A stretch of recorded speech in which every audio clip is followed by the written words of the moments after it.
Marriage doesn't fix a man, it magnifies him under pressure, under conflict, and under responsibility.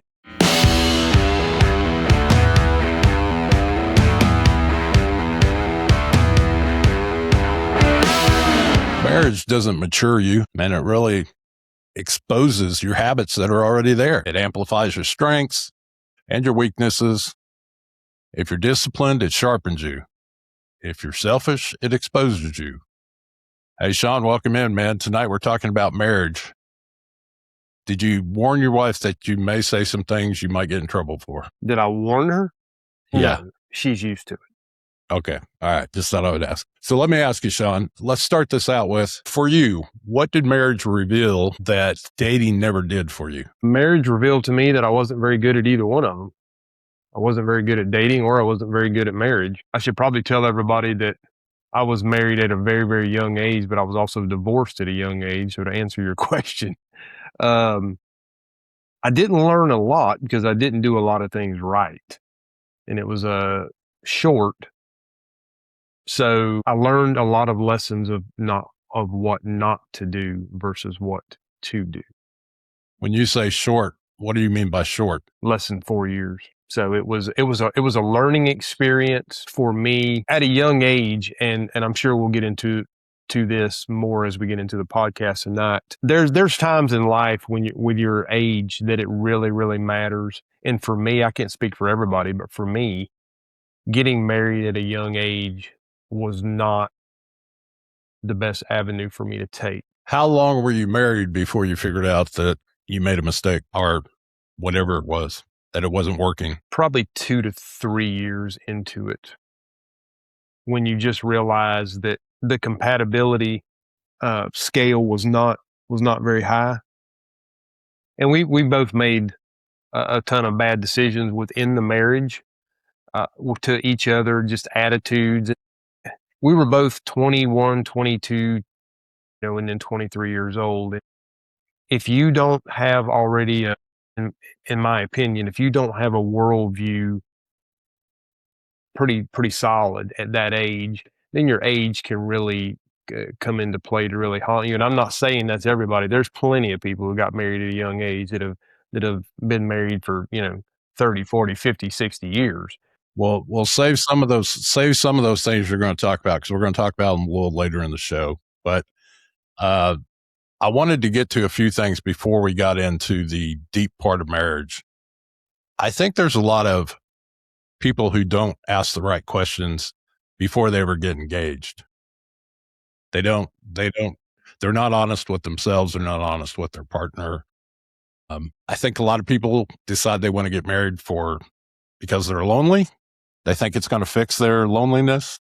They get married because they're at family pressure. Hey, when are you getting married? Is it your turn next?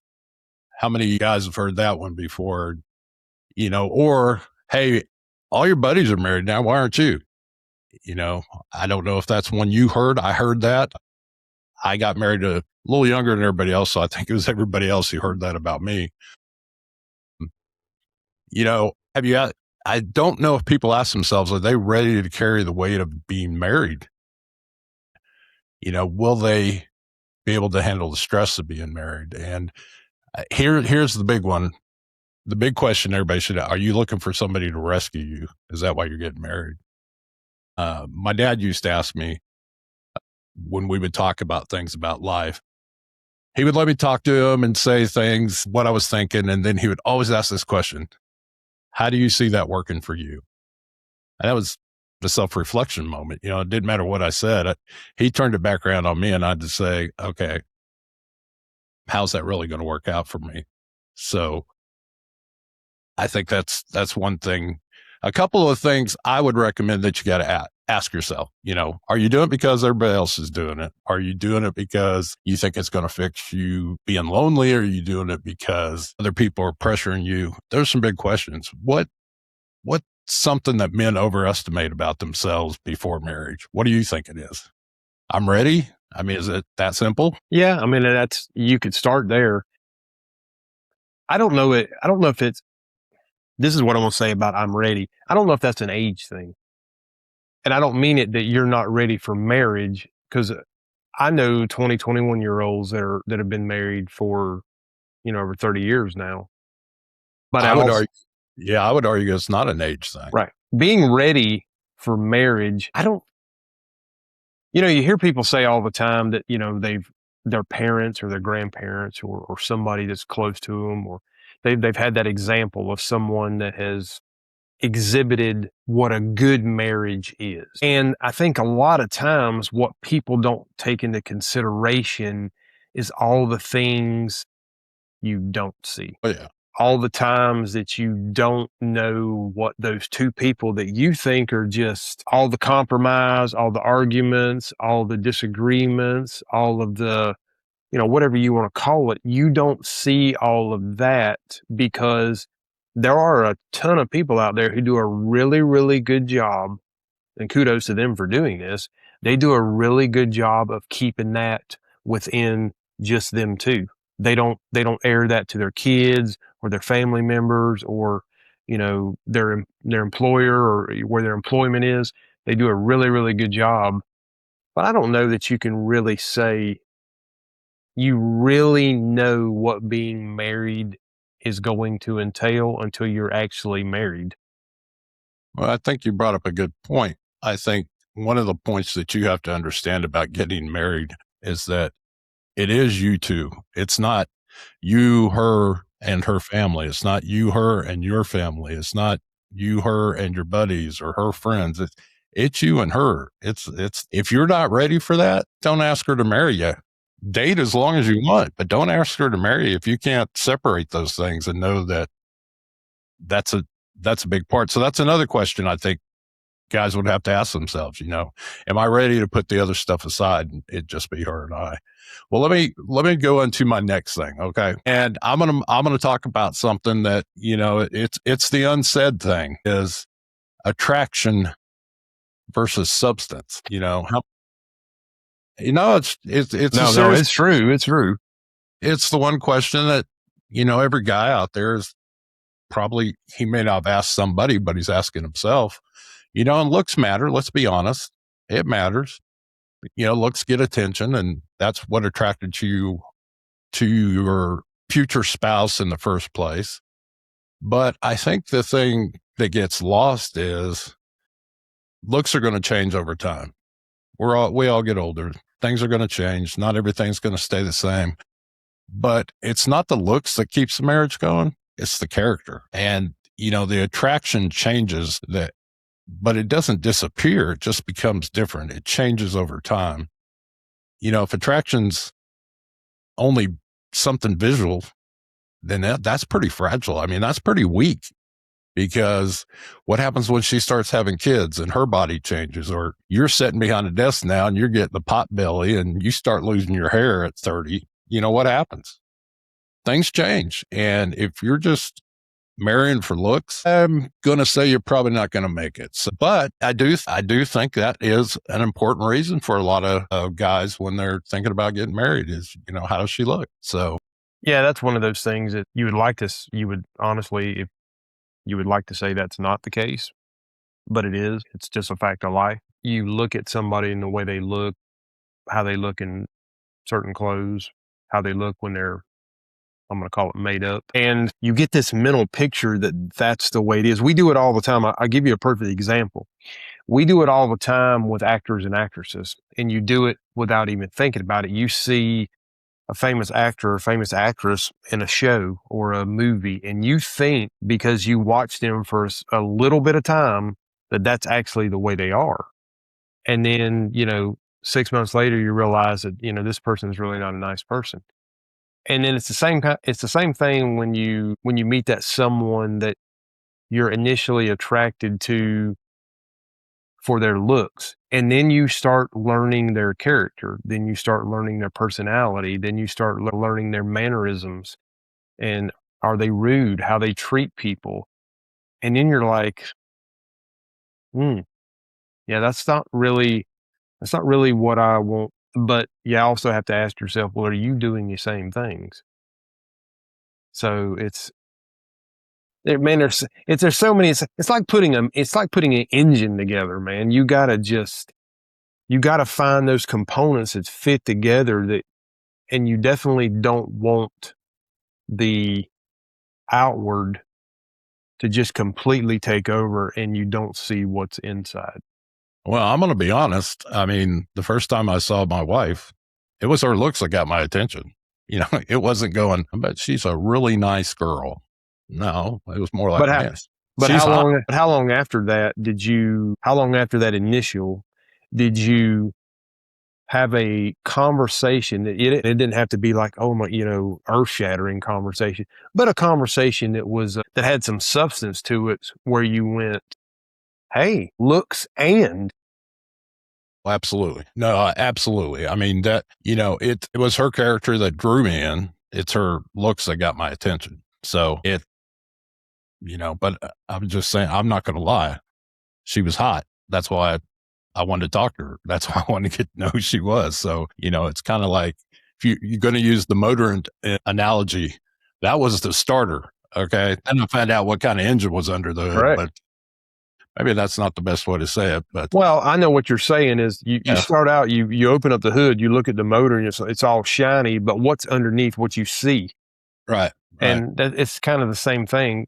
Perfect example is you saw hotness, but hotness turned into there's sensitivity, there's brains, there's common sense, there's all those things that really come into play besides just, hotness. Yeah. One of the things it makes me think of, if you marry an image, life's going to disappoint you, buddy. It just is, because an image, it doesn't last. And, so I just wanted to bring that up because I do think that is something that guys just, it's not something we admit, but it's truth. I'm sure the gals think the same way. I mean, yeah, they're not immune to that. They may not put it in the same words we put it, but if you didn't have some attraction to them, they never would have talked to you. So, all right, we brought that up.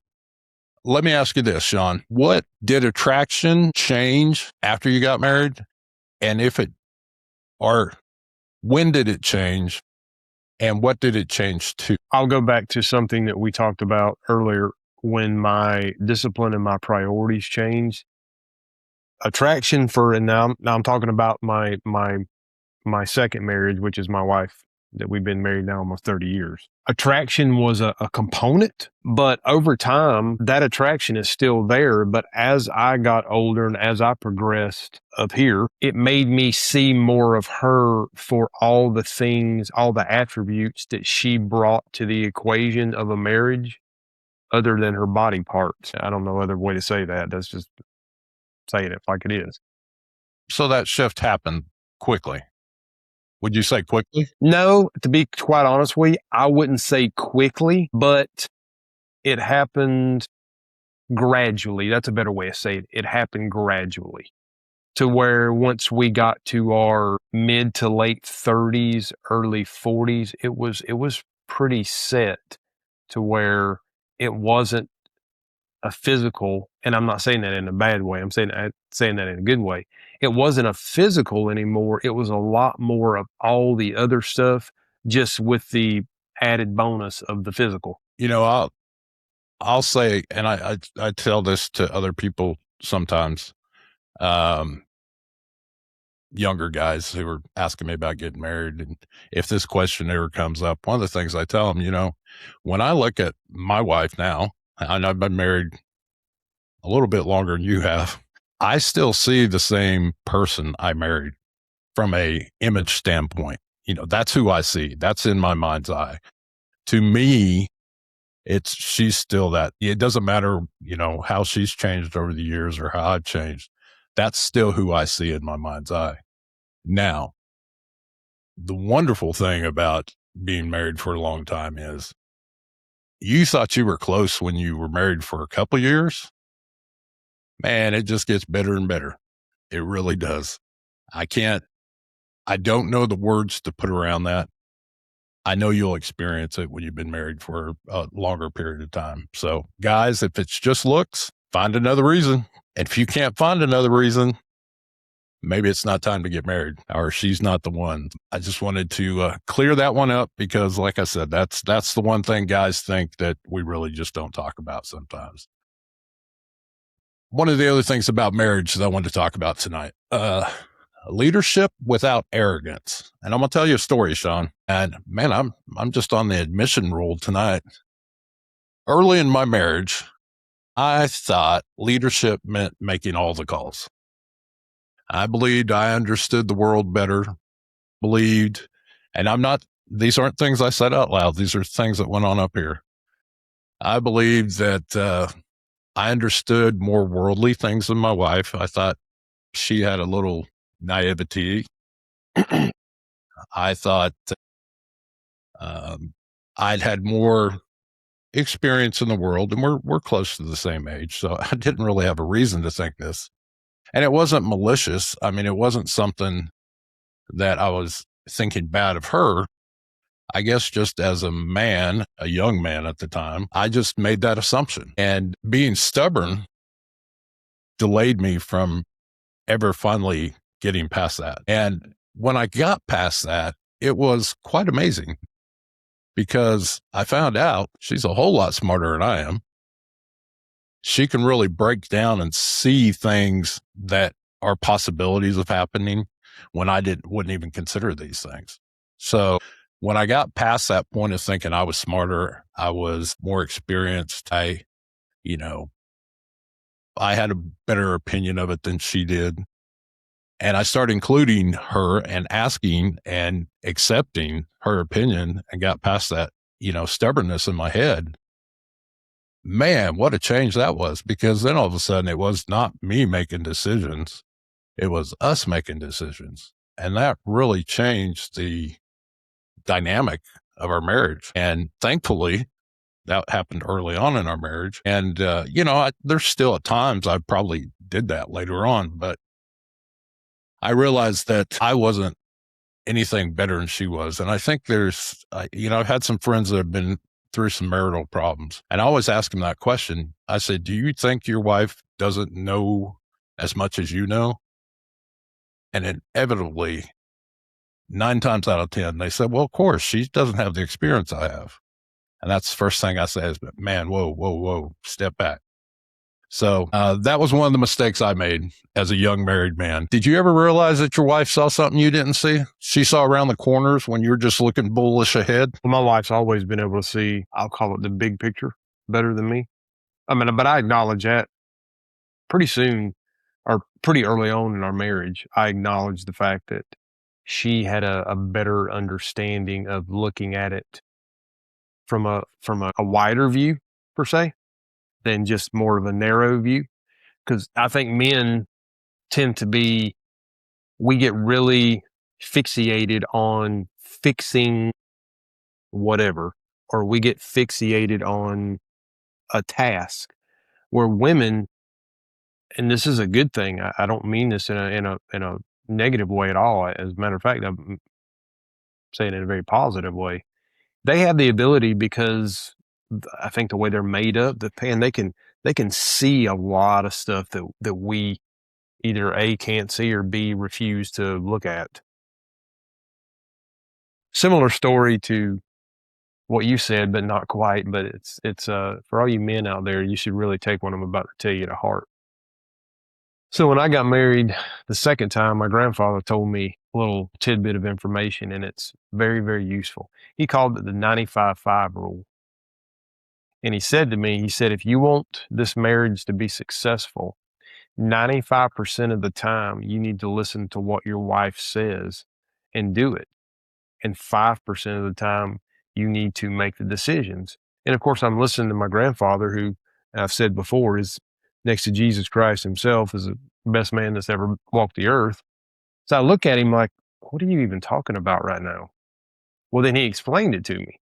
And the explanation was 95% of the time she is so dialed in on what's going on, whether it's with you, whether it's with the house, whether it's with the kids, whether it's her profession, she's locked in.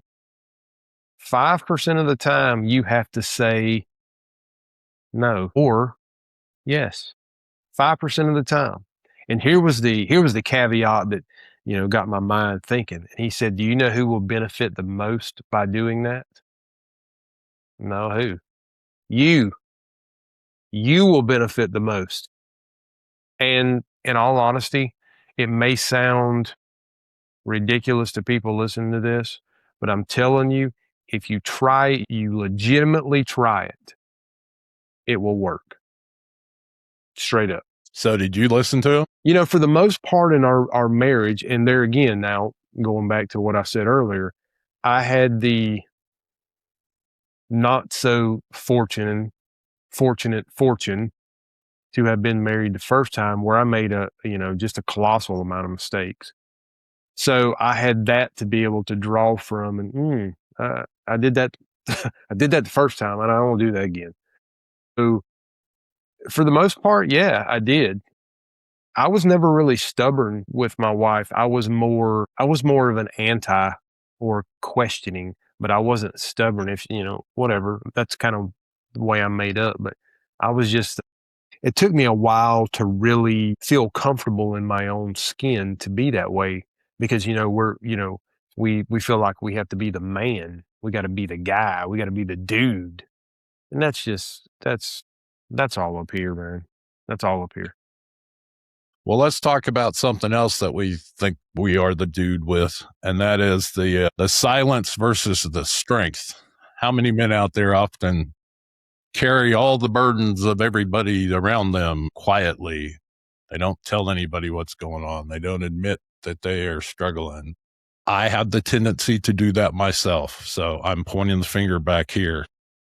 I view it as I'm protecting those I love by taking on those burdens and not sharing them and not saying I'm struggling with them. And it's not the best way to handle things. I'll just leave it at that. But it's sometimes it's not wanting to look unconcerned. It's just, in my mind, I think I'm protecting them. If I don't tell them I'm struggling, then everything's calm, everything's cool. But there's many times I was struggling, and for some reason, I thought silence was strength. If I just don't talk about it, everything's cool.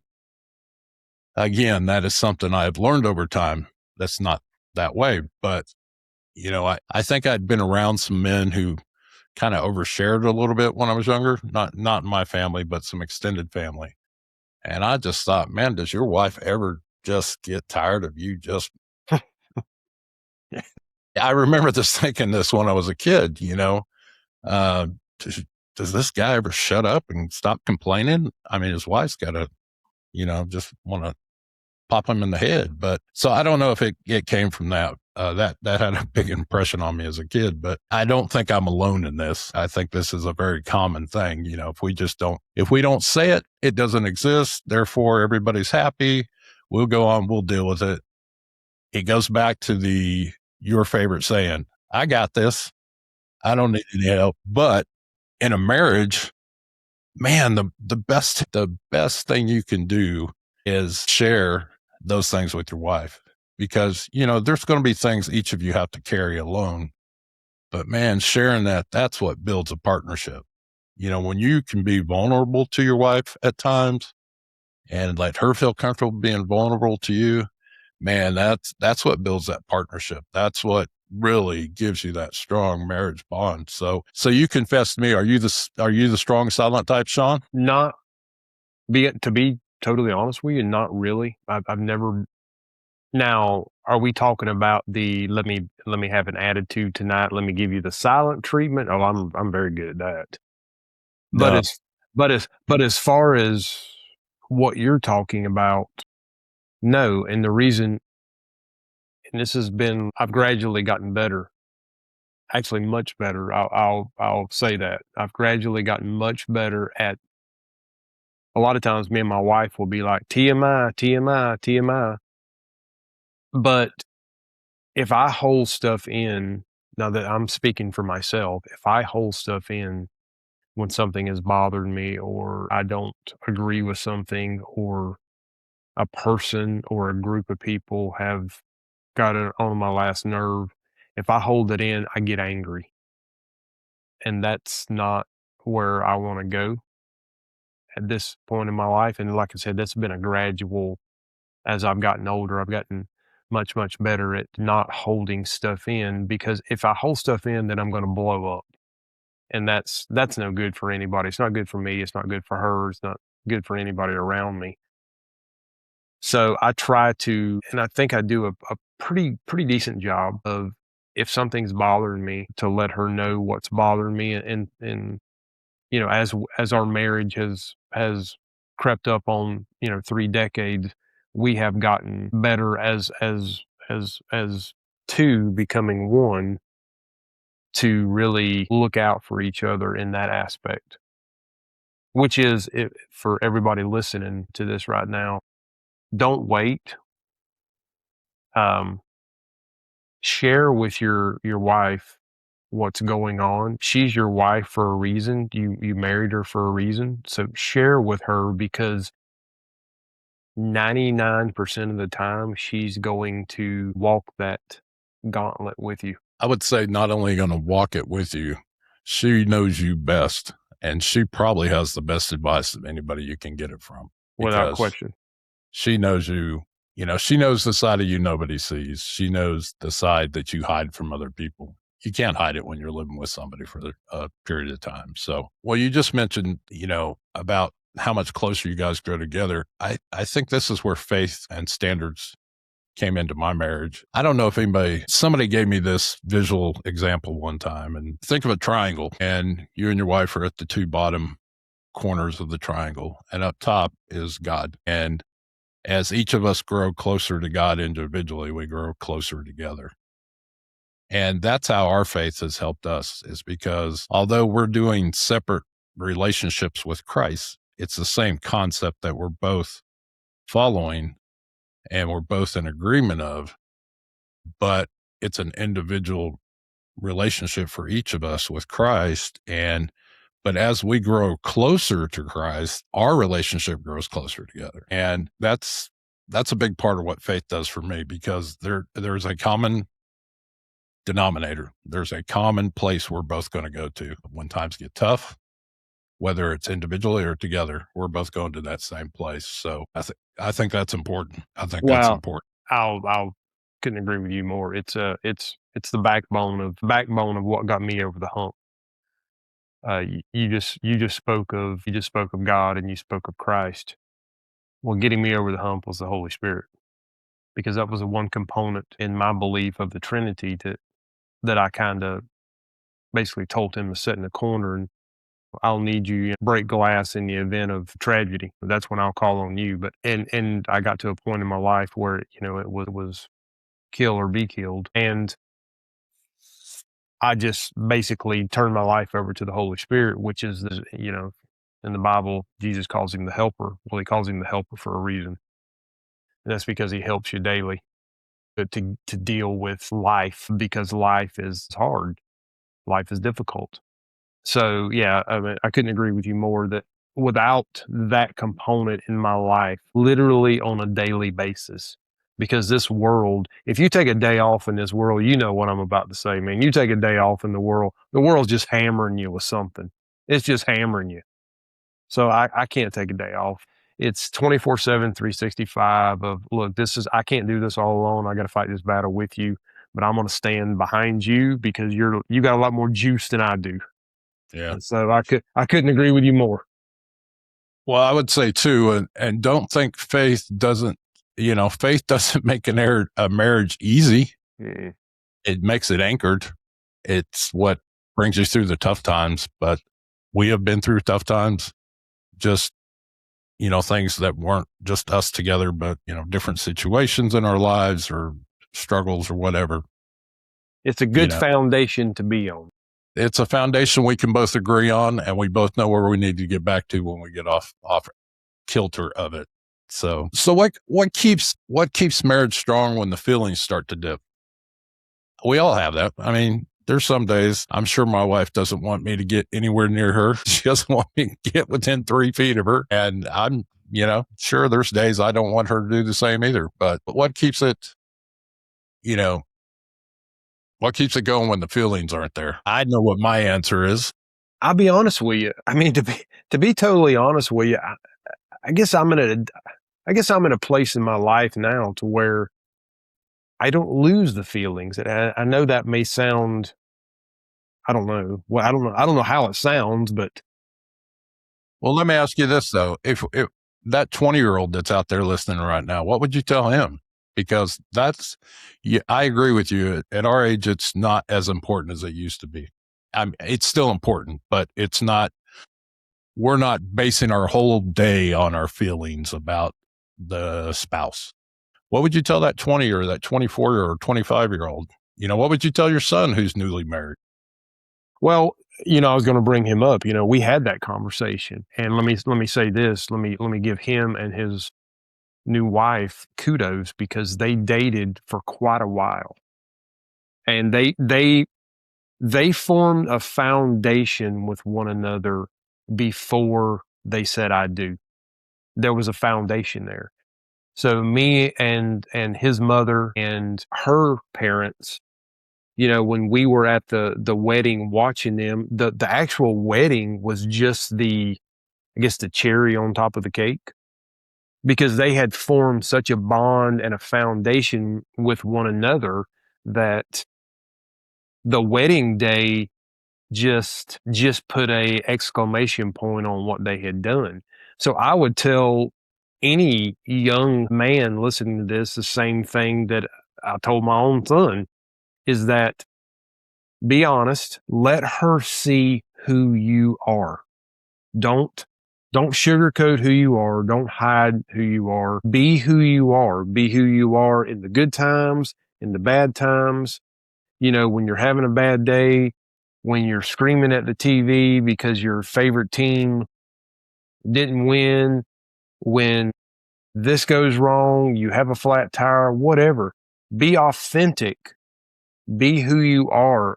And that way you can form that foundation. And if she's the one, you guys will start coming together like a puzzle. It's literally like putting a puzzle together because you're going to see flaws in her. She's going to see them in you, but you're going to build that foundation that me and you were just talking about. You're going to build it with one another to where you know each other. It's not you're getting married because fill in the blank. No, you're getting married because you want to spend the rest of your life with this person and you know them. Did you date very long in your first marriage? Less than a year. That's one of the things that we probably should have included when we were talking about before you get engaged. My wife and I dated almost 4 years, I guess.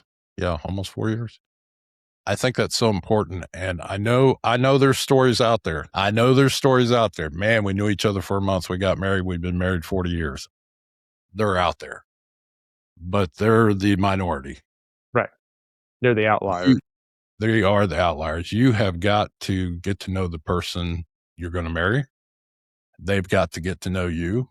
You got to see their faults. They got to see yours. And when you both know the bad things about each other, not the bad things, if you both know the faults of each other, if you know the messy stuff, I call them the quirks. Yeah. If you know the quirks of each other and you're still happy to see her, yeah, you're ready. But take your time. Don't try to rush it. That's just one caveat I'd add to what we were talking about, what to do before you get engaged. Well, you form that foundation. You said 4 years for you guys, but you form that foundation. And I'm telling you, it doesn't matter what in life you're talking about, whether it's home, whether it's your faith, whether it's your career, it does not matter. Man, form the foundation. Yeah. It will pay in dividends later. Well, Yes. Sean, we're kind of getting to the end of the show here. So all you guys out there who are considering getting married, talk to somebody older around you. Get some really good advice because I know there's lots of divorces in this country, but that's not an easy way out. That is a very difficult situation. Sean could probably tell you it's it's not an easy situation. I come from a divorced family myself, and nothing was easy about it. It didn't involve me. It wasn't anything I did, but I was still affected by it. There's nothing easy about divorce. So if you can have your divorce before you ever get married, then you guys need to have that. Just go ahead and call it off before you ever get to that point. Don, I want to kind of challenge the guys out there tonight. If you have something in your life that you know you are stubborn about, if you know there's something that just really drives your family or your wife up the wall, identify it. Just identify that one stubborn thing you do and ask your spouse if she has that perspective that it's a good thing or a bad thing. And don't defend, just listen. That's all you got to do. Identify an area that you would call yourself stubborn. Ask your wife her perspective and don't interrupt her. Don't question her. Don't challenge her. Just listen to her. Let her tell you what she thinks. You may be surprised. She may not even think the same thing you do. So that's the challenge for the week. And just remember, marriage doesn't fix a man, it reveals him. Decide who you want to be when you're revealed. Thanks for joining us. This is Dad's Place, Men Who Step Up.